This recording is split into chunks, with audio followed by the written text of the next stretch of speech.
আজকে আমরা স্যারের 5টা অল্টারনেটিভ শিখব। যারা স্যাড বলতে বলতে বারবার ইরিটেটেড ফিল করেন, যে বিরক্ত হয়ে যান, স্যাড ছাড়া আসলে কোনো ওয়ার্ড পারি না, তাদের জন্য এই ভিডিও। প্রথমটা হচ্ছে আনহ্যাপি। কি ইউজ করতে পারেন? Unhappy, I am unhappy today. And second যে অল্টারনেটিভ সেটা হচ্ছে মিজারেবল। সেটা হচ্ছে কি? মিজারেবল। সো আপনি মিজারেবলটা ইউজ করতে পারেন।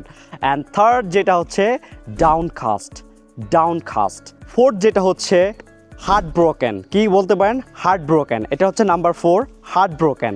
And number 5 গ্লমি।